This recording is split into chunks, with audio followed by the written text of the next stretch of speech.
He stands alone in the half-light of a Manhattan evening, the glow of street lamps bending through the cigarette smoke that hangs over the city like a veil. It is the 1930s and New York is alive with noise. Speakeasies thrum behind locked doors, politicians whisper in private rooms, and the underworld moves beneath the surface like a river of shadows. At the center of it all is a man whose name would become synonymous with both order and blood. Salvatore Lucky Luciano. To the public he is a myth, to his enemies he is a threat, to his allies he is the architect of an empire. But to history he is something far more significant. The man who rewrote the rules of organized crime in America. The story of his rise does not begin in triumph. It begins in fear, hunger, and the raw ambition of a boy who crossed an ocean to escape poverty, only to find a different kind of war waiting for him. Yet, as we step into this tale, it becomes clear that the America Luciano entered was a place where desperation could evolve into power, where violence could be a language and where crime, if organized with intelligence, could become a business as structured as any corporation on Wall Street. The Prohibition era was not just a chapter in the nation's history, it was a collision of moral panic and economic opportunity.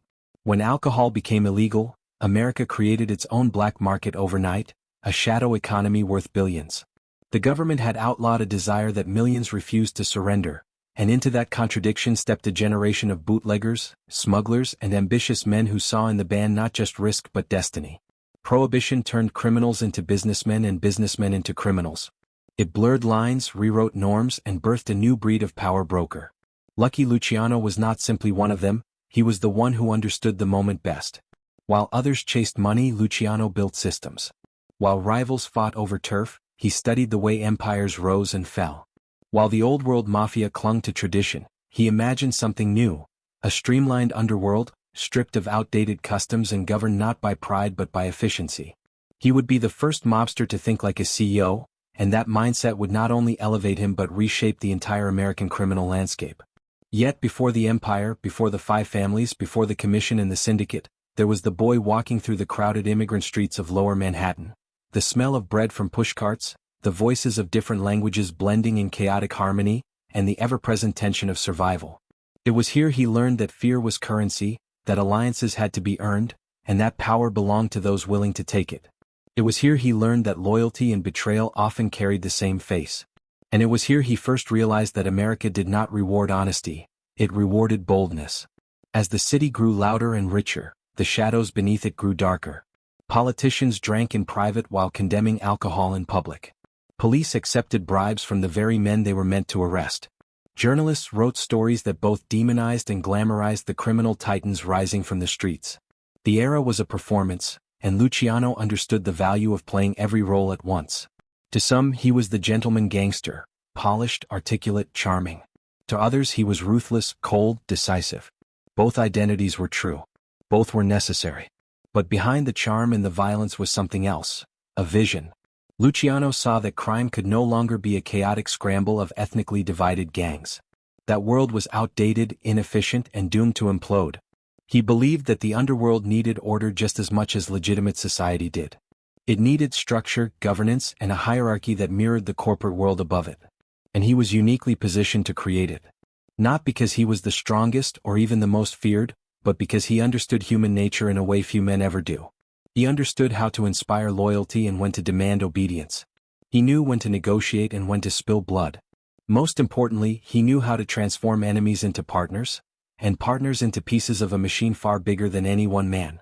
This documentary begins at the height of that machine's power, but the story we uncover will move backward through the layers of ambition, crime, and transformation that crafted it.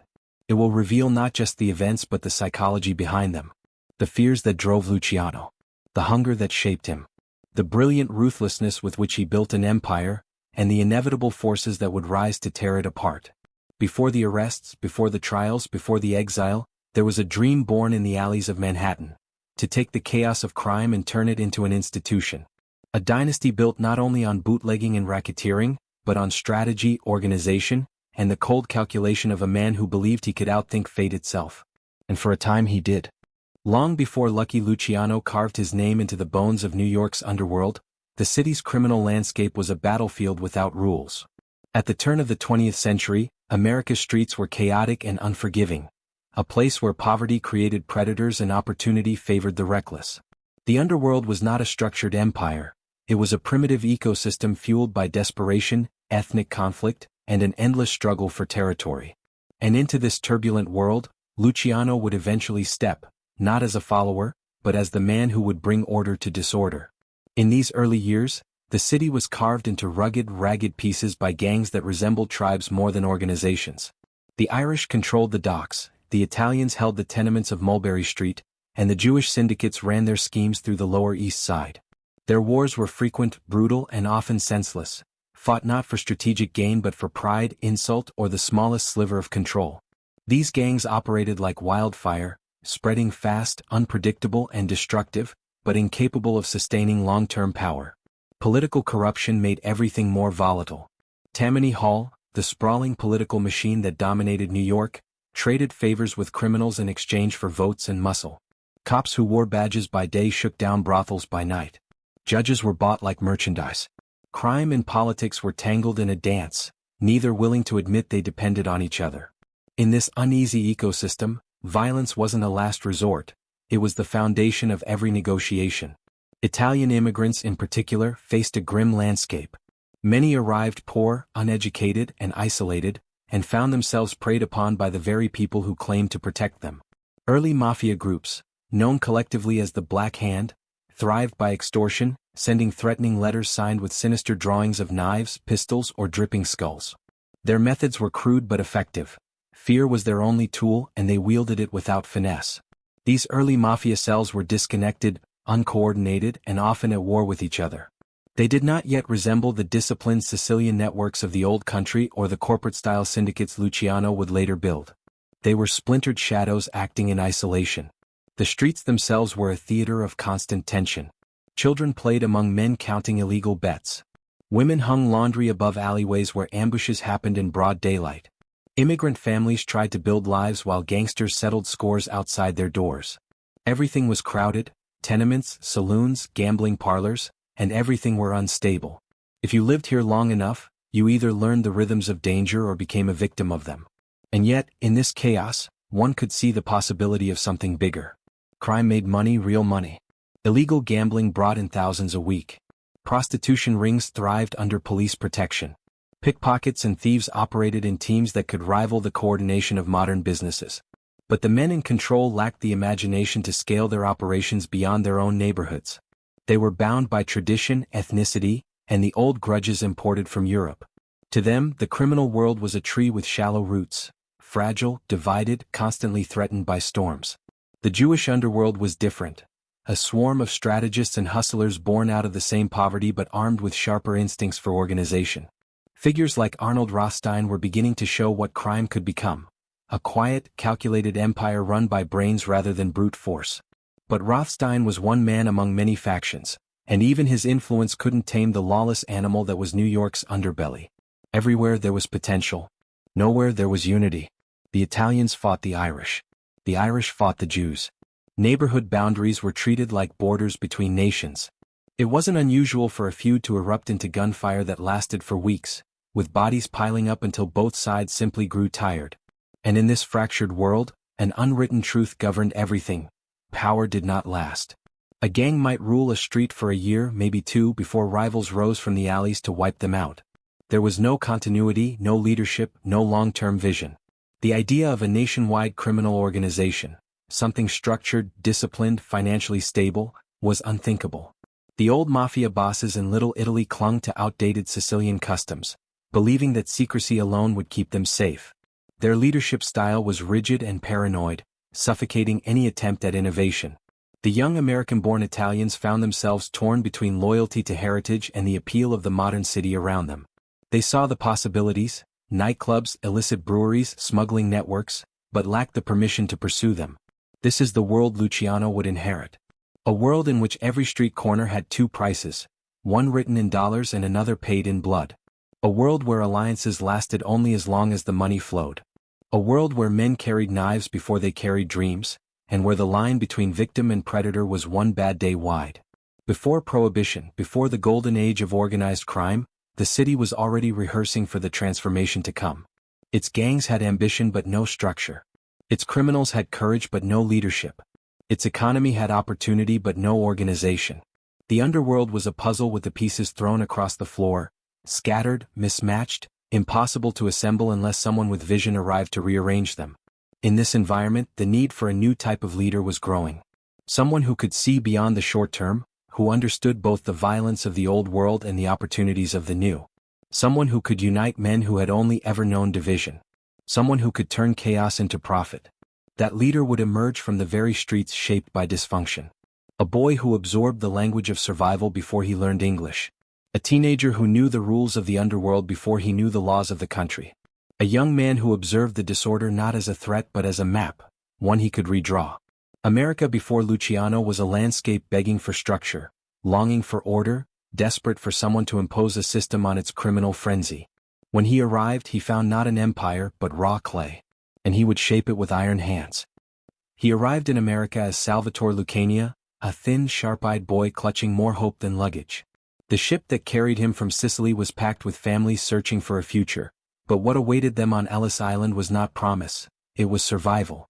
The streets of New York did not care about your hunger, your dreams, or the ocean you had crossed. They only cared about what you could take and what you could keep. And for young Salvatore, survival would become a craft long before it became an empire.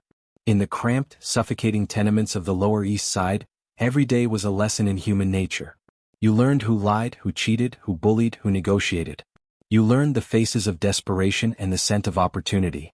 The children here grew up fast not because they wanted to, but because the world forced them. Jobs were scarce, food was scarce, and innocence was the rarest currency of all. Salvatore was not the strongest boy, nor the loudest, nor the most violent. What set him apart was something quieter, an alertness, a perception that bordered on instinct. He watched men gamble their wages on street corners, watched women haggle for bread, watched arguments turn into knife fights and friendships turn into debts. He observed everything, storing each moment like a page in a mental notebook. The young boys of the neighborhood formed their own small gangs, crude bands who stole coal, snatched wallets, and fought over alleyways as if they were kingdoms. Salvatore joined them not out of thrill but necessity.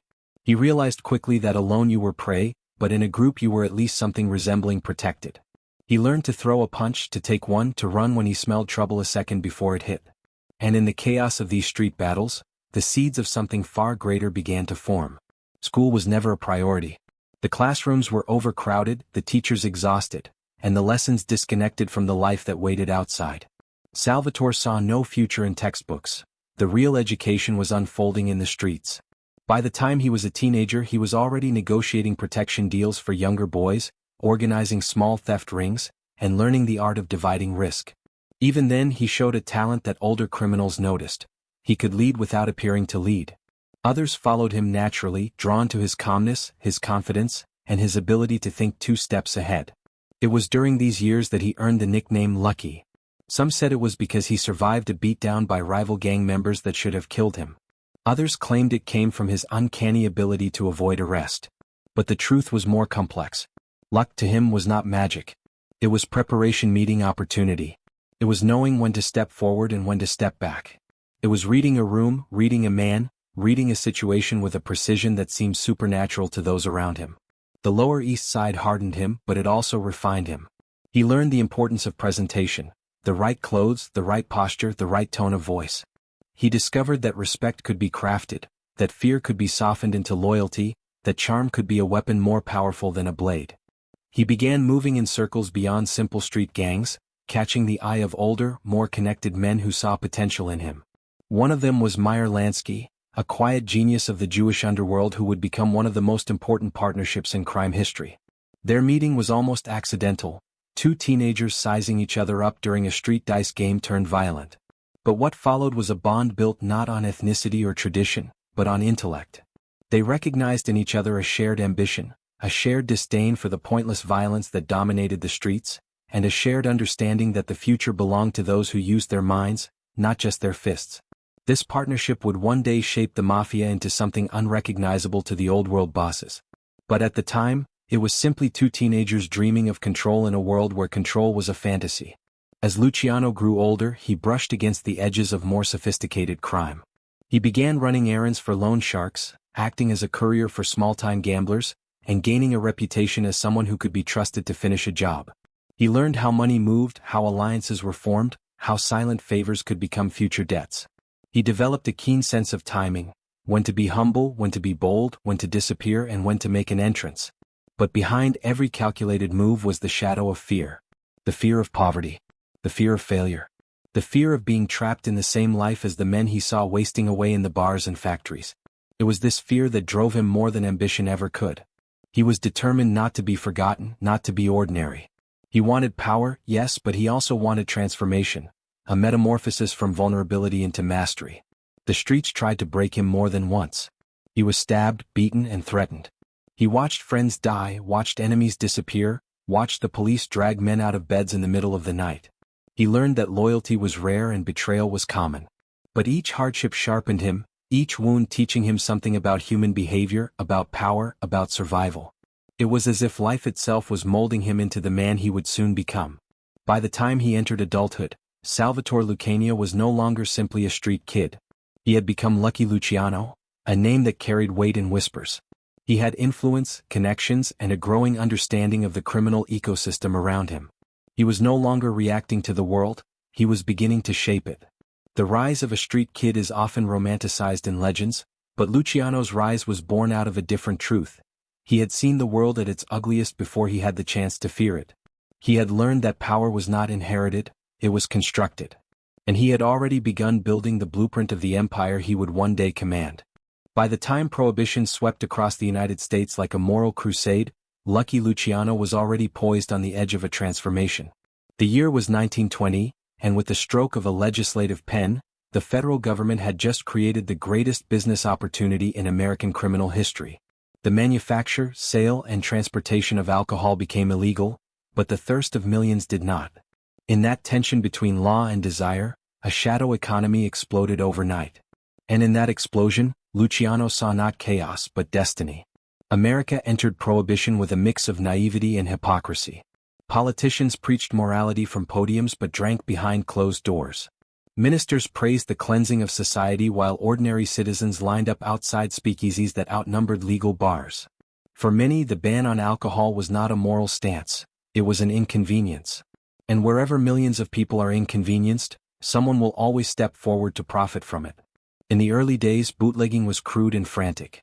Small gangs hijacked shipments, bribed policemen, and smuggled liquor in fishing boats, trucks, or even children's lunch pails. But these hastily assembled operations were riddled with inefficiencies. Bad product sickened customers. Poor distribution created shortages.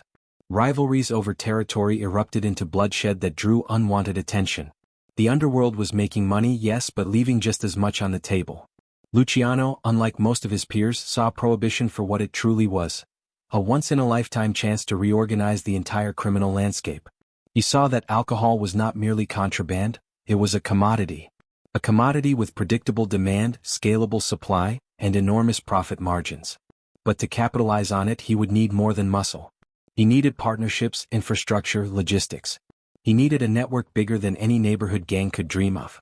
This realization led him back to Arnold Rothstein, the brain behind the 1919 World Series scandal and the quiet mastermind of New York's gambling empire. Rothstein understood business in a way no street gangster ever had. He was the bridge between the criminal underworld and legitimate high society, the man who showed Luciano that crime could be managed like a corporation. Under Rothstein's mentorship, Luciano learned how to structure deals, how to diversify operations, how to protect investments. He learned that violence could be outsourced, but business required direct oversight. Prohibition was becoming less about smuggling and more about systems. To supply the endless demand, Luciano and his partners sought reliable sources. Distilleries in Canada, smuggling routes across the Great Lakes, warehouses hidden behind storefronts, and fleets of trucks disguised as legitimate distributors. Every link in the chain was fortified with bribes, customs agents, dock foremen, highway patrolmen. Money flowed quietly, and in return, shipments moved without interruption. Speakeasies grew like weeds. Some were glamorous nightclubs frequented by celebrities and politicians. Others were dark rooms behind barbershops. Luciano made sure each one was connected to his supply. The more speakeasies opened, the more he controlled their survival. This wasn't just entrepreneurship, it was domination. He didn't need to own every speakeasy, he only needed to own their lifeline. But the true brilliance of his method came from the alliances he forged. Prohibition forced ethnic gangs, who had spent decades fighting, to recognize that the future demanded cooperation.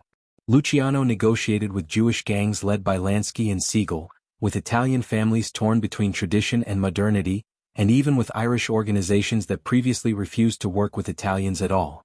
Luciano didn't push for unity because he believed in peace. He pushed for unity because it was profitable. The less time everyone spent killing each other, the more time they had to move liquor. Violence did not disappear, of course. Prohibition was one of the bloodiest eras in American criminal history. But Luciano ensured that violence served a purpose. No more petty wars, no more ego-driven murders. Each act of brutality had to be strategic, calculated, and essential. This controlled ruthlessness set him apart from the old-world bosses who saw honor in vendettas. Luciano saw vendettas as bad business. While other gang leaders focused on their own neighborhoods, Luciano expanded outward. He visited Chicago, Detroit, Atlantic City, sitting in smoke-filled rooms where the nation's future mob leaders debated shipments, profits, and alliances. These meetings were the early seeds of the empire he would later formalize. What began as logistical coordination would become a nationwide syndicate. But at this early stage the goal was simple: learn everything about the prohibition marketplace and dominate it. However, success did not come without danger. Rival gangs attempted to hijack shipments. Law enforcement began cracking down on high-profile bootleggers. Poisoned liquor from amateur distillers caused public outrage. Each threat required adaptation. Luciano responded by standardizing quality control. His liquor needed to be clean, safe, and consistent. He improved routes, shifting to nighttime operations and using coded communication to evade detection. He placed loyal men inside speakeasies to monitor loyalty and gather intelligence. He wasn't just selling alcohol. He was building an infrastructure that looked suspiciously like a legitimate enterprise. The money poured in faster than anyone had imagined. What once seemed like a risky venture became a river of wealth, feeding luxury cars, silk suits, fine restaurants, and hotel suites. But Luciano remained disciplined. While others flaunted their riches, he studied the flow of revenue, reinvesting into new operations and expanding his influence. He knew prohibition wouldn't last forever, so the empire needed foundations that could survive long after alcohol became legal again. He began branching into gambling, narcotics, prostitution, and labor racketeering, looking for markets that wouldn't vanish with a legislative change. Prohibition taught him that laws could change overnight, but human nature did not. As long as desire existed, whether for alcohol, pleasure, or vice, there would always be business. By the mid-1920s, Luciano was no longer just a bootlegger. He was a strategist who understood that the future belonged to those who treated crime as a profession, not a pastime. He recognized that prohibition was not just a money-making era, it was a crucible that would decide who survived into the next generation of power. For the first time in American history, the criminal underworld had the opportunity to evolve from fragmented gangs into a unified, modern brotherhood of profit. And Luciano was ready to lead the evolution. New York's criminal world was shifting beneath the surface like tectonic plates preparing for an earthquake.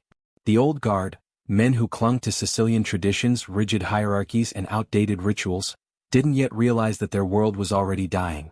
Beneath them, a younger generation was rising, fluent in American ambition and unburdened by the rules of the old country. At the center of this generational collision stood Lucky Luciano, now powerful enough to reshape the entire underworld, but patient enough to wait until the moment was right. The mafia that existed before him was an organism divided against itself. Neighborhood bosses operated independently, driven by pride more than profit. They cared more about preserving Sicilian customs than expanding criminal enterprises. They clung to ceremonials, blood oaths, coded silence, and endless debates about honor. To them, the mafia was not a business. It was a lineage, a tradition, a way of life carved in stone. But Luciano saw something they didn't: a future in which these customs would choke them before they protected them. He believed that the mafia needed structure, not ancient customs but a modern framework. Something scalable, something efficient, something that mirrored the corporate systems he had studied through Rothstein. He envisioned New York not as a battleground of families but as a network of departments, each contributing to a unified whole. Profit would replace pride. Strategy would replace impulse. Discipline would replace chaos. Building this new vision began with people. Luciano knew that his empire couldn't be built alone. He needed partners who shared his hunger and his imagination. Frank Costello was one of the first, smooth, diplomatic, and brilliant with political connections. Costello could walk into a senator's office, shake hands with police commissioners, and broker deals that protected the underworld from legal storms. Then there was Vito Genovese, dangerous, ambitious, and brutally effective. He brought muscle, intimidation, and the dark force necessary for enforcing control. And of course, Meyer Lansky, the financial architect whose mathematical mind could turn a simple racket into a multi-state operation. Together they formed a new kind of leadership, a blend of brains, muscle, charm, and calculation. But alliances alone weren't enough. The old-world mafia bosses, men like Joe, the boss Masuria, and Salvatore Maranzano, still controlled the hierarchy. They treated Luciano as a talented subordinate, useful but replaceable. They wanted him to follow tradition, not rewrite it. They demanded loyalty but offered no vision. And above all, they were locked in a bitter power struggle known as the Castellamarese War, a conflict that threatened to tear the underworld apart. Luciano watched the war closely, recognizing that it represented everything he hated about the old system: waste, arrogance, and short-sightedness. Every assassination, every ambush, every meeting drenched in suspicion convinced Luciano even more that New York needed a new order. A system where families cooperated instead of feuding. A council where disputes were settled by votes, not bullets. A criminal version of a corporate boardroom, organized, rational, and sustainable. But before he could build, he had to destroy. The Maranzano-Masuria War was claiming bodies weekly. Streets echoed with gunfire, and the newspapers printed headlines that embarrassed the mafia's supposed secrecy. Luciano realized that the only path forward was to eliminate both old bosses, the two pillars holding up a collapsing system. But he also understood timing. He couldn't strike too early or too violently. He needed to maneuver the battlefield so that when the final blow came, the underworld would not see it as rebellion, but as evolution. Masuria fell first. Luciano lured him to Coney Island under the pretense of a meeting, then quietly stepped away moments before gunmen stormed the room. The assassination shocked the underworld, but to many, it also felt like relief. The war slowed. People whispered that maybe the worst was finally over. Maranzano stepped forward as the new boss of bosses, only to reveal that he was no different from his predecessor. He proclaimed strict rules, demanded absolute loyalty, and placed targets on the backs of anyone he perceived as a threat. And no name was brighter on that list than Lucky Luciano. Luciano understood then that the old world would never coexist with the new. It wasn't enough to remove one boss. He had to remove the idea of a boss entirely. The underworld needed decentralization, not dictatorship. It needed organization, not tyranny. So he orchestrated the second assassination, this time striking with even greater precision. Maranzano was killed in his office, surrounded by men he believed were accountants but who were, in truth, Luciano's disguised hitmen. With Maranzano gone, the hierarchy collapsed like a building without pillars. For the first time, the mafia had no central ruler. No boss of bosses. No old-world chains. Luciano stepped forward not as a king but as an architect. He divided New York into 5 families. Each family would control its own operations, its own territories, its own soldiers. But they would answer to a commission, a governing body designed to prevent wars, mediate disputes, and ensure cooperation. Every family would have a seat at the table. Everyone had a voice. And the system functioned not because of fear but because of mutual interest. Bloodshed meant loss, stability meant profit. The 5 families weren't just a structural innovation, they were a revolution. For the first time, organized crime in America had a blueprint, a chain of command, a constitution. And behind this quiet revolution stood Luciano, the man who had turned the underworld into a business empire. Every decision, from bootlegging routes to gambling investments to political payoffs, flowed through a network designed to minimize risk and maximize revenue. Under his leadership, crime became a corporation. Meetings replaced vendettas. Strategy replaced impulse. The streets were still dangerous, but now the danger had purpose. Nothing was random. Nothing was wasted. The mafia had evolved from tribal warfare into something far more sophisticated, far more enduring. Luciano had not simply taken power, he had rewritten the very architecture of power. And the city would never be the same again. Inside the world Luciano built, there was an invisible thread binding every man to the next, tighter than rope and sharper than steel. It was not just loyalty, it was a code, a philosophy, a way of understanding power and survival. The mafia called it omerta, silence, obedience, and absolute devotion to the organization above all else. But under Luciano, omerta became something more subtle, more psychological. It was not simply a rule enforced by fear, It was a belief system engineered to stabilize an empire. In Sicily, omerta had been born from centuries of oppression. It was a shield against foreign rulers, a way for the powerless to create their own justice. Silence meant resistance. Loyalty meant identity. But in the streets of New York, that ancient code collided with the modern world and evolved into a tool, one Luciano wielded with both elegance and precision. His genius was not in demanding loyalty, it was in making loyalty feel natural. Men followed him because they believed he treated them fairly. He listened. He understood. He resolved disputes without unnecessary bloodshed. He offered opportunities instead of threats.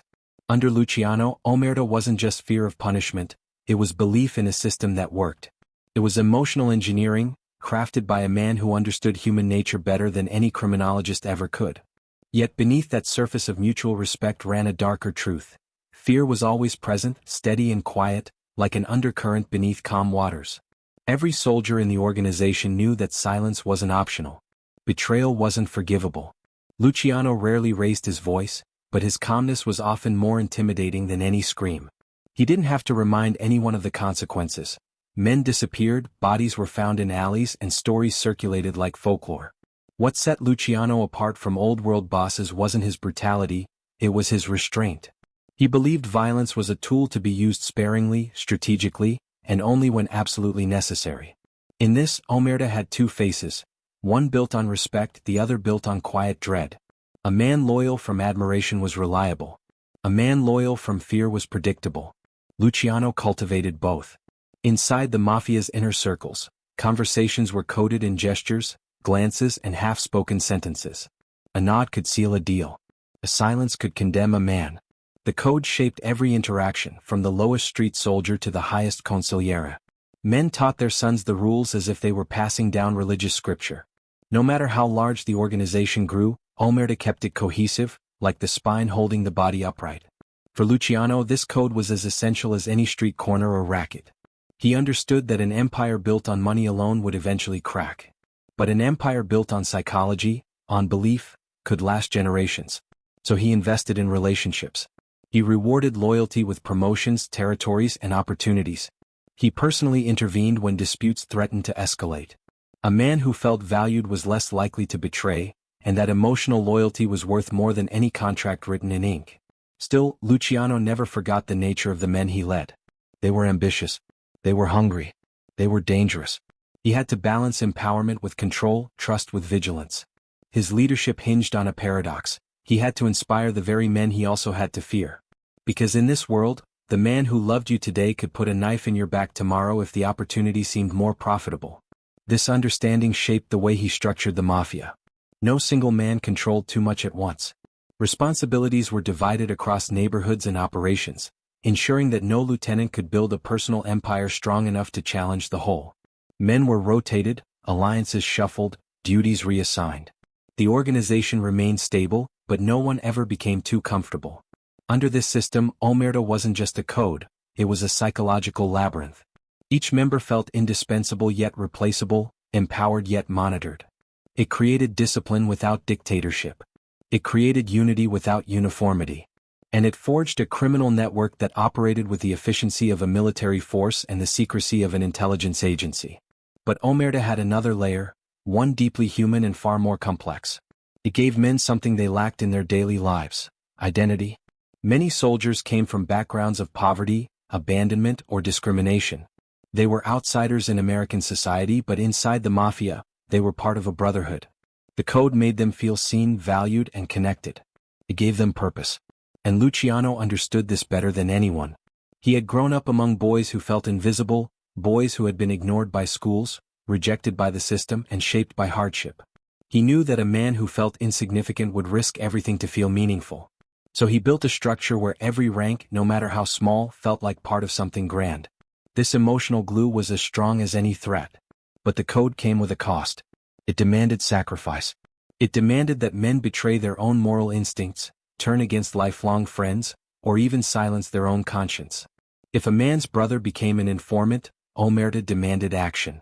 If a childhood friend insulted the organization, omerta demanded consequences. Over time, the line between duty and cruelty blurred. Men who once had gentle hearts hardened as the code reshaped them from the inside. Luciano saw this transformation as necessary. To him, the Mafia was a world governed by its own laws, separate from society's morality. Loyalty, silence, obedience, these were the pillars of the empire. Without them, everything he built would crumble. And so, Omerta became the unseen engine of Luciano's dynasty. It kept men silent when the police threatened them with prison. It kept them loyal when rivals offered money. It kept them disciplined when personal grudges tempted them toward violence. It was the code that turned criminals into soldiers. It was the code that turned gangs into a family. And it was the code that allowed Lucky Luciano to rule not through fear alone, but through a psychological hold so powerful that even decades later, its echoes would still shape the underworld. The criminal empire Luciano built was vast, but even the strongest structures depend on the people who hold them together. In the underworld, allies were rarely friends and enemies were rarely declared. Most men lived in the gray space between loyalty and treachery, waiting for the moment when shifting the balance would benefit them more. For Luciano, navigating this human labyrinth required caution, charm, and a ruthlessness that slept behind calm eyes. What kept him alive was his understanding that power wasn't just about money or violence, it was about relationships. Every handshake meant something. Every favor created a bond. Every conversation was a negotiation, even if the other man didn't realize it. Luciano didn't simply build an empire. He cultivated a network of alliances that stretched across ethnic, geographical, and ideological lines. Frank Costello was perhaps his most reliable lieutenant, a man who traded bullets for briefcases and influence for peace. Costello was the negotiator, the diplomat, the quiet operator who could sit across from judges, politicians, and police commissioners and speak their language. While Luciano built the machine, Costello greased the gears. Their partnership was built on mutual understanding. Costello needed Luciano's muscle, and Luciano needed Costello's political reach. Together, they formed one of the most effective duos in crime history. Then there was Meyer Lansky, the calm strategist with a mind sharp enough to carve profits from thin air. If Luciano was the architect of the underworld, Lansky was the engineer. He calculated the financial structures behind every racket: casinos, union deals, bootlegging pipelines. Lansky thought in numbers, not emotions, and that made him invaluable. Their alliance was something rare in organized crime, a genuine friendship built on intellect and trust. Lansky never wanted the spotlight, never sought power for its own sake. He preferred the shadows where the real decisions were made. On the opposite end of the spectrum stood Vito Genovese, the embodiment of ambition without restraint. Where Costello brought diplomacy and Lansky brought logic, Genovese brought fear. He was loyal to Luciano, but loyalty for Genovese was conditional, rooted in opportunity rather than devotion. He commanded soldiers with an iron fist, and even those who respected him never fully trusted him. Luciano understood Genovese's nature, valued his effectiveness and kept him close, but never close enough to threaten the center of power. Genovese was a weapon, and weapons were meant to be controlled. Outside his immediate circle were others, men like Bugsy Siegel, Benny the M.O. Siegelbaum, Dutch Schultz, and the volatile figures who floated between respect and rebellion. Some were allies of convenience. Some were partners in certain ventures but rivals in others. Schultz, in particular, epitomized the unpredictability of the underworld. Brilliant in business but explosive in temperament, he operated like a grenade with a loose pin. Luciano tolerated him for as long as his profits outweighed his recklessness. But when Schultz's ambition led him to contemplate killing a crusading prosecutor named Thomas Dewey, Luciano saw the danger. Killing a public official would have triggered a war the Mafia couldn't survive. Schultz had crossed the invisible line between profitable risk and suicidal recklessness. It was in moments like these that alliances and enmities crystallized. Luciano, valuing the stability of the entire underworld over the survival of one man, reluctantly allowed the commission to approve Schultz's assassination. Enemies, he understood, were allowed to destroy themselves. Friends, however dangerous, had to be handled delicately. Schultz's death was a message to every gangster in the country. Luciano's empire was built on logic, not impulse. Anyone who endangered that balance would face quiet but certain consequences. But enemies were not limited to rival gangsters. The police posed their own threat, not because they were incorruptible, far from it, but because they were unpredictable.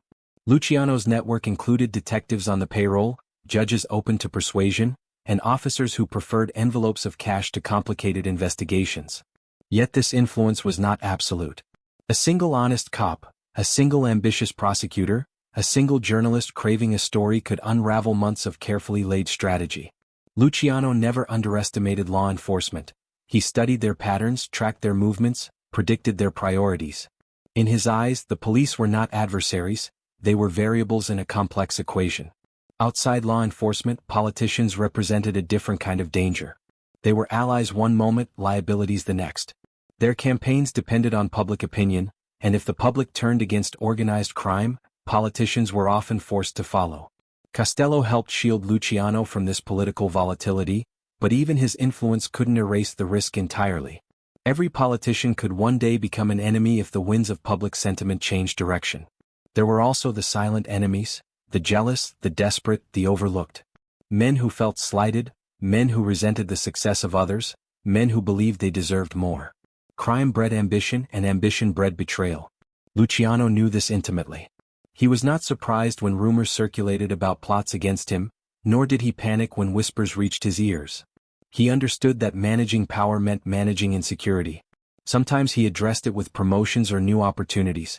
Other times, he let the insecurity eat the man alive until the threat dissolved on its own. Yet, despite these dangers, Luciano's network lasted because he understood each man's psychology. He knew what they wanted: money, respect, fear, opportunity, and he gave just enough of each to maintain balance. He also knew what they feared: irrelevance. In the Mafia, being forgotten was worse than death. Luciano used this fear as leverage, ensuring that every man believed he had a role, a purpose, a stake in the empire's stability. But the most dangerous enemies were the ones he could not see coming. Those shaped by ego, resentment, or quiet hatred. Men who felt overshadowed. Men who believed they could lead better. Men who mistook Luciano's calmness for softness. These individuals were the real threats, not because they were powerful but because they were unpredictable. In a world of calculated risk, unpredictability was fatal. Every alliance Luciano made carried the seed of a future betrayal. Every enemy he eliminated created a vacancy that someone else would eventually try to fill. Power was never secure, it only shifted from one pair of hands to another. Luciano's brilliance was not in pretending otherwise but in mastering the shifting landscape with grace and precision. The balance he maintained, between friendship and vigilance, between unity and hierarchy, was delicate. It made him the most respected gangster in America, but also the most watched, the most envied, and the most vulnerable. Because in the Mafia, allies could turn into enemies overnight. And enemies, under the right circumstances, could become allies. For Lucky Luciano, navigating both sides was not just a skill, it was survival. The empire Luciano built did not stand unchallenged. Beneath the polished surface of order and profit was a storm that never fully calmed. A hidden war fought in alleys, courtrooms, political offices, and the shadows where men whispered secrets that could topple kingdoms. Every day, the structure Luciano designed was tested by forces that wanted it broken.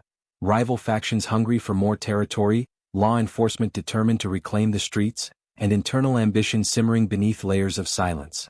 In the early years, the underworld saw Luciano as a stabilizing force. He ended the Castellamarese War, created the Commission, and replaced chaos with something resembling governance. But stability was fragile, and peace in the Mafia was never absolute. The old grudges didn't disappear, they simply slept. And men who had accepted Luciano's authority did so because the money was flowing. Profit can unify men for a time, but in the Mafia, unity was never a permanent state. It was merely a temporary alignment of interests. Luciano understood that every organization faces internal pressures that rise like steam in a closed room. The Mafia was no exception. Men who had once been content as lieutenants began to feel entitled to more power. Some were emboldened by their earnings. Others were irritated by the restraint Luciano imposed. They wanted more territory, more autonomy, more blood. And while Luciano kept one eye on the underworld, the other was always watching the government. Prohibition had made criminals rich, but it had also made them visible. Newspapers were filled with sensational stories of gangland murders, bootlegging empires, and politicians on mob payrolls. The public grew restless. The idea that gangsters could operate with impunity humiliated honest law enforcement officers and enraged ambitious prosecutors. The government wanted a trophy, a victory that could restore faith in justice. And Lucky Luciano, the architect of a nationwide criminal syndicate, became their prime target. Thomas E. Dewey, a relentless and brilliant prosecutor, rose from this climate of frustration like a crusader. Young, determined, and unbending, Dewey embodied everything Luciano despised: idealism backed by political ambition. Dewey's obsession with dismantling organized crime was more than professional, it was personal. He saw the Mafia as a sickness in American society and Luciano as the carrier of that disease.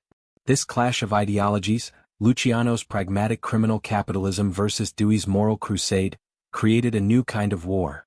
It wasn't fought with guns on street corners, it was fought with surveillance, informants, and legal maneuvering.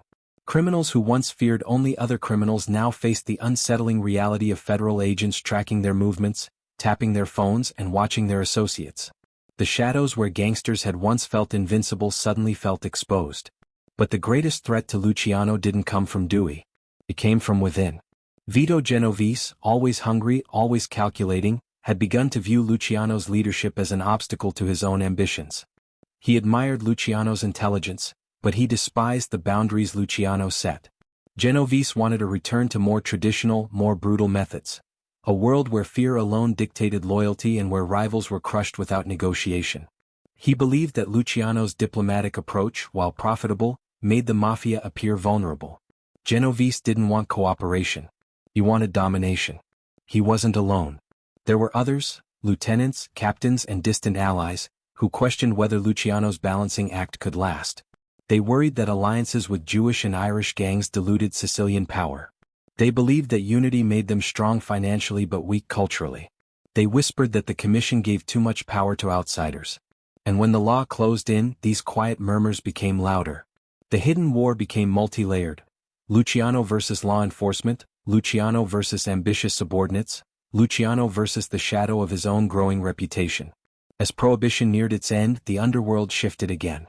The repeal of the alcohol ban threatened bootlegging profits, forcing the Mafia to expand deeper into narcotics, gambling, prostitution, and union infiltration.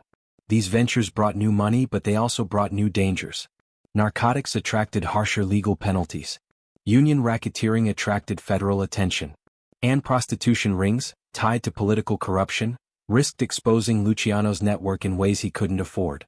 It was during this period of tension that the government began gathering testimonies from prostitutes, madams, and low-level criminals willing to trade secrets for reduced sentences.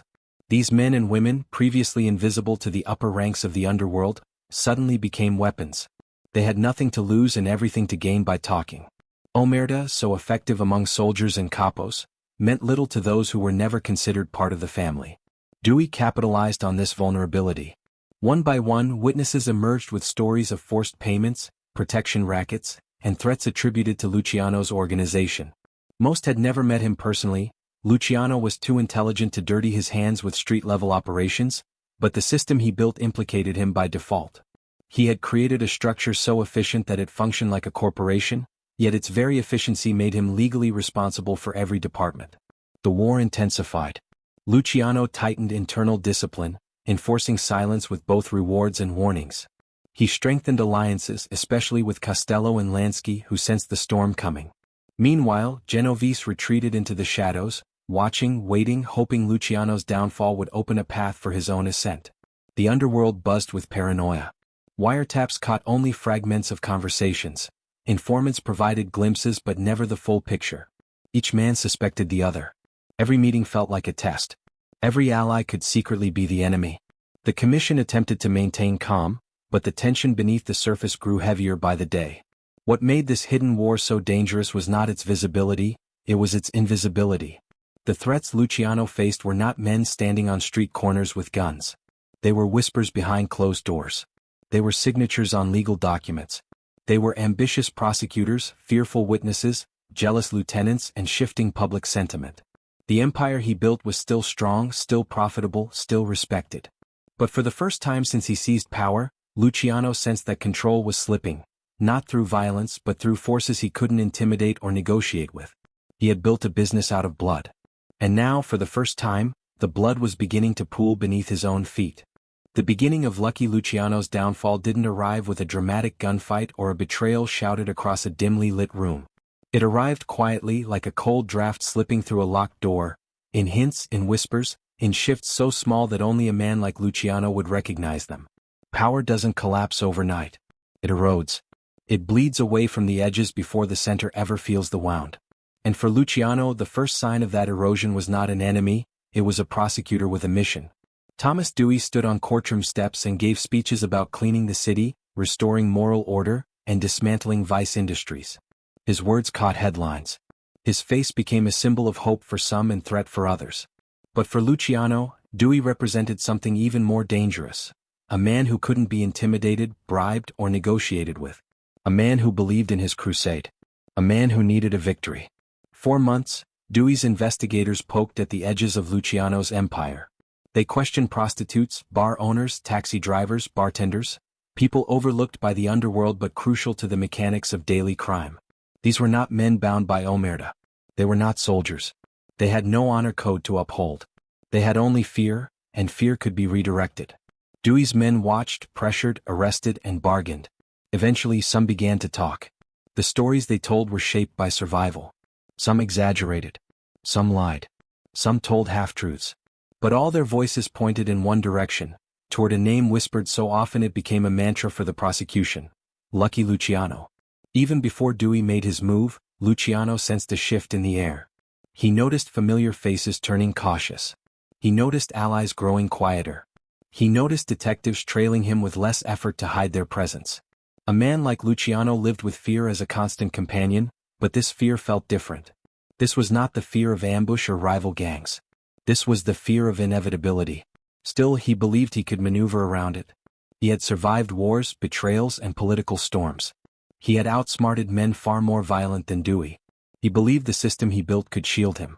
But systems can only protect against threats they understand, and no one in the underworld fully understood the kind of legal war Dewey was preparing. Then came the blow.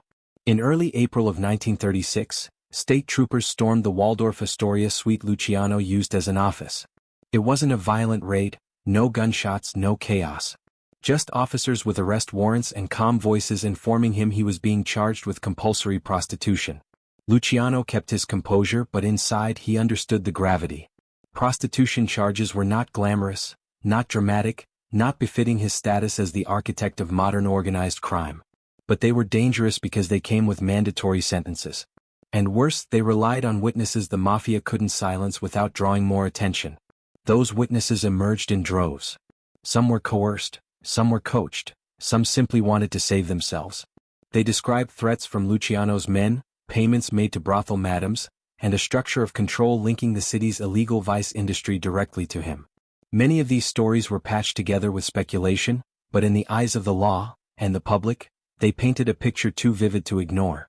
As the case built momentum, Luciano's allies scrambled. Costello worked political angles. Lansky sought ways to discredit witnesses. Genovese, ever opportunistic, disappeared to Italy under the guise of avoiding heat. Luciano didn't miss the implication.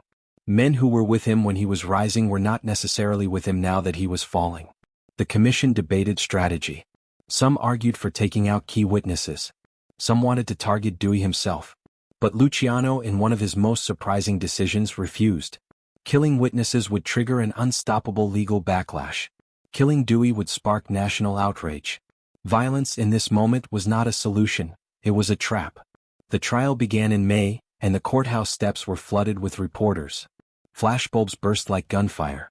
Headlines framed Luciano as a criminal mastermind. Inside the courtroom, Dewey presented his case with surgical precision, stitching together testimonies to construct a portrait of Luciano as the supreme controller of prostitution in New York. Luciano sat through hours of testimony, women describing threats, police recounting raids, prosecutors reading statements that seemed designed to humiliate. He remained still, expressionless, the calm face of a man who had survived worse. But inside he understood exactly what Dewey was doing. This wasn't about prostitution. It wasn't about vice. It was about taking down the man at the top. Dewey needed Luciano as a trophy. And trophies were not acquired through mercy. When the verdict arrived, it carried the weight of finality. Guilty. Guilty on every count. Guilty with enough convictions to sentence him to 30 to 50 years in prison. The courtroom buzzed. Dewey shook hands. Reporters rushed to telephones. And Lucky Luciano, the man who built the commission, the man who tamed a chaotic underworld and turned it into a business empire, stood silently as the weight of the sentence pressed into him like a stone. The fall had begun, not with a betrayal from his closest allies, not with a bullet from a rival, but with the cold machinery of the legal system and the rise of a prosecutor who believed he was saving America. Luciano had always known that power came with enemies. But he never imagined his greatest enemy would be a courtroom.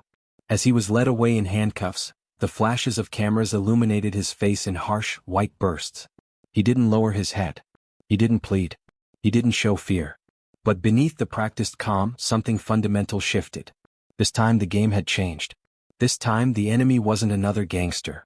This time the empire he built could not protect him. The courtroom became a stage, and Lucky Luciano, once the unseen architect of America's criminal underworld, was now the unwilling protagonist in a drama designed for the press, the public, and the politicians who needed a victory. Trials are not simply legal procedures, they are performances. And this one was orchestrated by a prosecutor who understood the power of spectacle just as well as Luciano understood the power of silence. When the trial opened, people crowded outside as if attending a Broadway premiere. Reporters elbowed each other for position. Photographers climbed onto ledges, onto cars, even onto each other's backs, hoping to capture that one defining image. Lucky Luciano, the myth and the menace, standing before the law he had spent his entire life outmaneuvering. Inside, the courtroom felt tense and electric. The air was thick with the smell of sweat, ink, and cheap cologne. Wooden benches creaked beneath the weight of curious spectators. Journalists' notebooks rustled with every word spoken. And at the center of it all sat Luciano, calm, poised, immaculate. He wore tailored suits, held his posture like a businessman rather than a criminal, and kept his expression unreadable. It was the same composure that had earned him respect on the streets, but here, in the brightly lit room where the law reigned supreme, that composure felt almost defiant. Thomas Dewey stood across from him, sharp eyes, polished voice, crisp resolve. He didn't simply prosecute, he performed. His questions were weapons. His pauses were deliberate. His voice carried the rhythm of a man telling a story he'd rehearsed for months. To the jury, Dewey was a hero. To the press, he was a star. To Luciano, he was a threat more dangerous than any mobster he'd ever faced. Witness after witness took the stand. Some trembled, some wept, some spoke with rehearsed confidence. Many had never met Luciano personally, but that didn't matter. Dewey didn't need personal proximity, he needed narrative proximity. He needed Luciano to appear not just guilty but omnipresent, the puppeteer tugging strings in every brothel, every backroom, every illegal operation in the city. The testimonies flowed like a broken dam. Prostitutes described being forced to hand over portions of their earnings. Brothel madams spoke of threats delivered by nameless men. Low-level gang members, eager for leniency, claimed that Luciano controlled every aspect of the vice industry. Some stories contradicted each other. Some were improbably detailed. Others were vague enough to be molded into anything the prosecution needed. And yet the jury listened. The newspapers amplified. The public devoured every word. Luciano's defense team pushed back, arguing that he was a gambler, not a kingpin, that he was being targeted by political forces looking for a scapegoat. They pointed out that many witnesses were unreliable, coerced, or motivated by fear. They argued that no direct evidence tied Luciano to the crimes. But in that courtroom, evidence mattered less than perception. Dewey had turned the trial into a moral crusade, and in crusades the villain doesn't need fingerprints, he only needs a reputation. Outside, headlines painted Luciano as the mastermind behind an empire of exploitation. Editorials compared him to dictators, tyrants, and devils. Radio broadcasts recited every allegation with theatrical urgency. Overnight, he became more than a mobster, he became a national symbol of corruption. And the country, weary of crime and hungry for reform, wanted him punished. Inside the courtroom, the tension deepened. Dewey presented charts, diagrams, lists of names, chains of associations linking Luciano to the prostitution network. Though the connections were circumstantial, they painted the image of an organized hierarchy, one that matched Luciano's own reputation for structure. Ironically, the organizational genius that helped him revolutionize the Mafia now made it easier for Dewey to argue that he controlled every racket connected to his associates. Luciano rarely spoke. When he did, his words were controlled, measured, deliberately unemotional. He denied involvement. He insisted that the witnesses lied. He maintained that he was being targeted because of his notoriety, not because of his actions. But as he looked at the jurors, ordinary men and women worried about their daughters, their neighborhoods, their future, he understood that logic could not win in a room flooded with fear. By the time closing arguments arrived, the trial felt less like a legal proceeding and more like a ritual cleansing. Dewey spoke with a voice sharpened by certainty. He portrayed Luciano as the dark heart of New York's criminal world, the mastermind hiding behind layers of respectability. He didn't need to prove every accusation. He only needed to make the jury believe that Luciano was capable of all of them. And he did. The jury deliberated. Hours passed. Reporters speculated outside. Luciano waited with the calmness of a man who had spent his life facing danger, but this danger was different, abstract, intangible, and far more suffocating. He could negotiate with gangsters. He could buy politicians. But he couldn't buy public opinion. He couldn't intimidate a courtroom. He couldn't charm a crusade. When the verdict was delivered, the silence in the room felt like a held breath ready to collapse into chaos. The foreman stood, voice trembling only slightly, and announced the word that resounded like a gunshot: guilty. Guilty on every count. Guilty without hesitation. Guilty with a severity that reflected not just the evidence but the atmosphere of the time. Luciano closed his eyes for a moment, just a moment. When he opened them, he was steady again, calm again, the same man who had climbed from the streets to the summit of criminal power. But beneath his controlled exterior, something heavy settled into him. It wasn't fear. It wasn't anger. It was inevitability. He had been sentenced not just by a jury but by history. As guards led him out, flashbulbs exploded. The crowd pushed forward, cheering Dewey's victory. Luciano did not resist. He did not break. He walked with the dignity of a man who understood that empires rise and empires fall, and that his empire, built on secrecy, had finally been dragged into the light. In that courtroom, the downfall wasn't explosive. It was quiet, surgical, public. And for the first time in his life, Lucky Luciano could not escape the consequences. Prison is meant to break a man, to crush the ego, strip the identity, and reduce him to a number in a system designed to erase individuality. But Lucky Luciano had never been a man shaped by the expectations of others. Behind the concrete walls and iron bars of Clinton Correctional Facility, he did not shrink. He adapted. He observed. And gradually he began to rebuild a version of the world he once ruled. Life behind bars was nothing like the polished suites and nightclubs Luciano was accustomed to. The air smelled of sweat and metal. The days were monotonous, defined by the clang of doors, the barking of guards, and the low murmur of inmates trying to survive boredom, hostility, and time. But even here, hierarchy existed. Even here, influence mattered. And Luciano quickly understood one truth: prison was just another ecosystem, smaller, harsher, but ultimately governed by the same rules of human behavior. At first he kept to himself. Not out of fear. Men like Luciano rarely feared those around them, but out of strategy. He watched the guards, the routines, the alliances formed in the yard, the trades that took place out of sight. In prison, cigarettes were currency, favors were leverage, and weakness was a death sentence. Luciano didn't flaunt his reputation. He didn't need to. Word spreads even faster in prison than it does on the streets. Soon, inmates began approaching him. Some curious, some respectful, some hoping proximity to him would offer protection. Luciano didn't embrace them eagerly. He measured each man carefully. Trust was a luxury he had long ago learned to ration. Yet slowly a circle formed around him. Not a gang, not a formal alliance, but a quiet gravitational pull. Men respected his calmness, his decisiveness, the way trouble seemed to avoid him, as though the universe itself understood that chaos had no place near a man who had mastered it for so long. The guards noticed too. At first, they watched him with suspicion, expecting defiance or violence.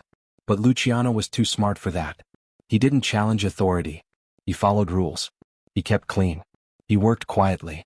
And in doing so, he earned something rare in prison: the respect of both inmates and officers. Not friendship. Luciano never sought friendship, but a kind of equilibrium. The guards learned he wasn't a problem. In fact, keeping him satisfied kept the entire block calmer. But respect alone didn't give Luciano influence. What gave him power was information. Letters came. Visitors came. Lawyers came. And through each of them, Luciano remained connected to the world outside. The empire he had built didn't crumble simply because he was gone. It adjusted. Costello ensured that operations continued. Lansky kept the books and expanded investments. Even enemies stayed cautious. The man behind bars was still the man who had shaped the system. With each visit, Luciano learned about changing alliances, new ventures, shifting landscapes in New York and beyond. And with each letter he sent back, through coded phrasing, subtle requests, or simple advice, he continued to guide the organization. His influence was quieter now, but it still pulsed through the veins of the underworld like electricity. Yet power in prison was risky. The state wanted Luciano broken, not influential. Dewey had made him an example, and the public expected him to wither behind bars. So Luciano played a careful game. He never issued direct orders. He never wrote anything incriminating. His leadership existed in principles, in reassurances, in strategic hints passed through men who understood the delicate art of communication within imprisonment. Still, prison changed him. Not in the way punishment changes ordinary men, but in the way isolation forces a ruler to reflect on the machinery he once commanded. For the first time in his adult life, he was not making daily decisions. He wasn't sitting at a table surrounded by capos. He wasn't attending meetings or negotiating deals. He had the rare gift of time. Time to think, time to question, time to reevaluate the empire he had built and the forces that had dragged him off his throne. The silence of his cell became a mirror. At night, when the lights dimmed and the prison settled into its uneasy sleep, Luciano lay awake, considering the shape of his life. The victories, the betrayals, the brilliance, the mistakes. He had built something magnificent, an empire that outlived the men who tried to rule through fear. But that empire had also been fragile. Not because of its structure but because of its visibility. The more successful he became, the more the world demanded his downfall. He wondered whether there was another path he could have taken. Whether a quieter life, a smaller life, would have kept him free. But then he reminded himself, smaller lives don't build legacies. Smaller lives are forgotten. Prison also made him aware of the men who wanted him gone. Vito Genovese, now back in Italy and weaving his own web of power, hoped Luciano's imprisonment would create a vacuum. There were whispers that Genovese believed himself the rightful heir. Luciano didn't fear this. He had long known Genovese was dangerous, ambitious, and treacherous. But he also knew the mafia he designed was too structured, too balanced for one man's ambition to topple it, at least not immediately. In the yard, men approached him with questions: how to survive, how to negotiate, how to resolve conflicts. Luciano never gave advice openly, but he offered enough to command quiet gratitude. He became a stabilizing force in a place built to crush spirits. Prisoners noted that fights were fewer when Luciano was around. Arguments fizzled out. Tension dissolved. Somehow, even in captivity, he imposed order. But the real effect of prison on Luciano came from the space beyond its walls. The world outside kept moving. Crime evolved, politics shifted, police forces adapted. For the first time, he was not controlling those shifts. He could guide, but he could not change. He could advise, but he could not command. And that understanding, the recognition of his own limits, was perhaps the first crack in the armor of invincibility he had worn for years. Yet even as he lived in confinement, the mafia still invoked his name.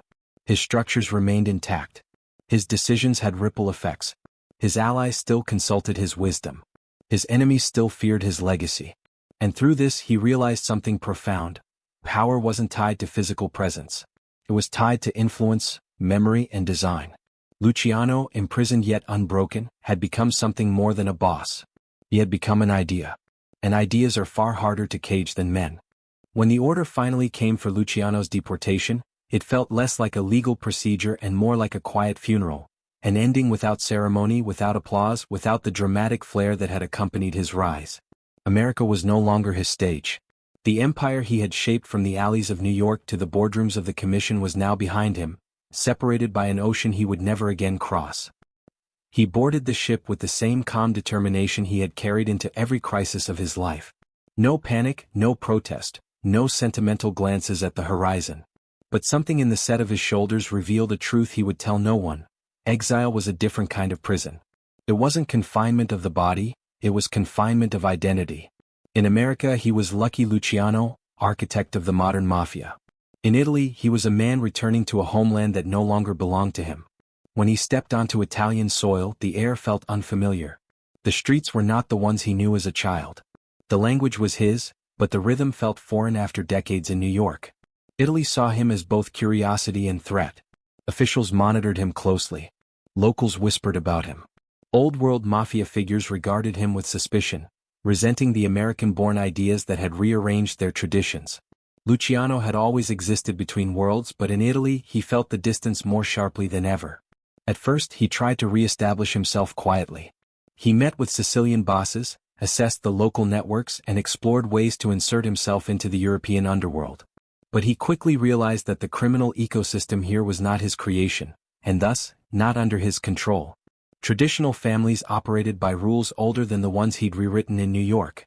Their loyalty was rooted in bloodlines, not systems. Their operations were conservative, territorial, resistant to change. Luciano was respected but not obeyed, admired but not followed. They listened to his ideas, nodded politely, and returned to their familiar rituals. The man who had reorganized the largest criminal structure in American history found himself a spectator in Sicily, a legend without a kingdom. Eventually he relocated to Naples, a city humming with black markets, port activity, and the kind of chaos that often provided opportunity. An opportunity did come, in a form that would surprise even him. As World War II escalated, rumors circulated that the U.S. government needed help ensuring the safety of its naval operations. The docks of New York were vulnerable to sabotage, and the Italian-American underworld controlled much of the waterfront. From prison years earlier, Luciano had quietly offered assistance to naval intelligence. His men ensured that the ports operated without disruption. Ships remained safe. Information traveled quickly. The government never acknowledged the partnership publicly, but the whispers remained. And after the war, those whispers contributed to the pressure that eventually led to his deportation rather than a full life sentence behind bars. In Naples, Luciano lived modestly, not in luxury, not in poverty, but in the liminal space between comfort and emptiness. His days were filled with long walks, quiet meals, and the company of a small circle of men who still admired him. But the nights were different. The nights brought memories of laughter in smoky speakeasies, of the Atlantic City conferences where destinies were drawn on hotel notepads, of the partners he had trusted, Lansky, Costello, Siegel, and even the dangerous Genovese. He thought of all the men who had once looked to him for direction. Now no one awaited his orders. Yet exile did not silence him completely. Through coded letters, discreet couriers, and discreet visits from American associates traveling under other purposes, Luciano remained a peripheral influence in the underworld. He encouraged expansion into Cuba, advised on gambling ventures, and gave blessings, or warnings, when the Mafia's new generation sought his opinion. He no longer governed, but he guided. His voice carried weight even across oceans. Still, the years eroded power in ways bullets never could. He felt it every morning in the quiet of his apartment. He felt it in the slow drain of relevance, the way the world moved forward with new bosses, new operations, new cities. He watched from afar as old allies were replaced by younger, harder men, figures who spoke more about narcotics, international trafficking, and cold-blooded globalization of crime than the disciplined order he once enforced. He wasn't disturbed by the violence. He had lived his life surrounded by it. But he was disturbed by the loss of structure. The commission, once a boardroom of strategy, now risked becoming a battlefield again. The very system he built, his proudest achievement, began to fracture under the ambitions of men who didn't understand balance the way he had. Genovese returned to the U.S. and finally at the helm of a family, spread fear more eagerly than order. Others sought profits with reckless abandon. Luciano could advise, but he could no longer intervene. And yet, despite the fading of his influence, his last years weren't marked only by regret. There was a strange peace in exile. A clarity that had been impossible during the whirlwind of power. In quiet cafes, sipping espresso, he reflected on the choices that had shaped him. He didn't romanticize them. He didn't excuse them. He didn't glorify the crimes or the lives taken. But he acknowledged them with a cold honesty. He had wanted power, so he took it. He had hated chaos, so he restructured it. He had believed in loyalty, so he cultivated it. And the cost, he now understood, was inevitable. No empire is built without sacrifice. No king dies without reflection. His final years became a strange blend of nostalgia and detachment. He lived long enough to see himself become a legend, but too long to remain a ruler. History had already begun to write him in ink, adjusting his image to fit the needs of filmmakers, journalists, and eager storytellers. Luciano watched it happen with bemusement. He had always known the truth. The most powerful men eventually become stories. And stories, unlike bodies, never die. When the end finally came, quietly, suddenly, in an airport as he greeted an associate, it felt poetic. A man who spent his life orchestrating movements, meetings, alliances, and empires collapsed in the middle of one final handshake. Not a gunshot. Not a betrayal. Not a courtroom. Just the heart that carried the weight of empires finally giving out. Exile had taken him from his kingdom. But in the end it gave him something he had never experienced before: stillness. Long after Lucky Luciano's body was lowered into the ground, long after the newspapers stopped printing his name and the witnesses of his life faded into their own obscurity, something strange happened. His story refused to die. It lingered, reshaping itself, growing, mutating, until it became something larger than the man who once walked the streets of New York. A myth. A blueprint. A cautionary tale. A legacy carved not in stone, but in the systems he designed, the psychology he wielded, and the men who learned to imitate him without ever fully understanding him. His legacy did not begin with admiration. It began with the very thing he tried to hide all his life: visibility. The courtroom that humiliated him, the newspapers that demonized him, the prosecutors who used him as a symbol, they had unwittingly immortalized him. Every accusation, every headline, every whispered rumor became part of the Luciano legend. And legends, unlike flesh and blood men, do not age. They echo. Even in his absence, the 5 families he created continued to dominate New York. Their meetings, their elections, their hierarchies, their codes, all traced back to decisions Luciano made decades earlier in smoke-filled hotel rooms and discreet backroom gatherings. He had not simply built an organization. He had built a structure capable of surviving leadership changes, internal betrayals, and external pressure. He created a template that criminals across the world would mimic: decentralized control, clear succession, shared profits, and violence used surgically rather than recklessly. It was the first time in American history that organized crime outlived its founder. And it would not be the last. Mafia bosses who came after him, Carlo Gambino, Joe Bonanno, Joseph Colombo, John Gotti, operated within the skeleton he erected. Some honored his philosophy. Others challenged it. But none escaped it. They inherited a world where the Mafia was not just a criminal group but a parallel society, governed by its own laws, rituals, and sense of identity. This, more than any fortune or fear, was Luciano's true gift to the underworld. Beyond America, his influence seeped into Havana, where casinos rose like glittering palaces built for tourists unaware of who truly ran the island. It extended into Sicily, where the old families reluctantly began to adopt the more corporate approach he had championed. It touched Mexico, where cartels observed his principles of power distribution and alliances. It reached Asia, Europe, and even Africa, where syndicates emerged with eerily similar frameworks. Luciano had shown the world something. Crime was no longer the act of desperate men. Crime could be organization. Crime could be structure. Crime could be business. But his legacy did not end with criminal architecture alone. There was another side to it, more subtle, more psychological. For decades, criminologists, historians, and sociologists dissected his methods. They studied how a man with no formal education could engineer a more efficient hierarchy than corporations led by college graduates. They examined his use of fear, respect, and emotional intelligence. They analyzed how he balanced brutality with diplomacy, coercion with charisma. Luciano didn't just influence criminals.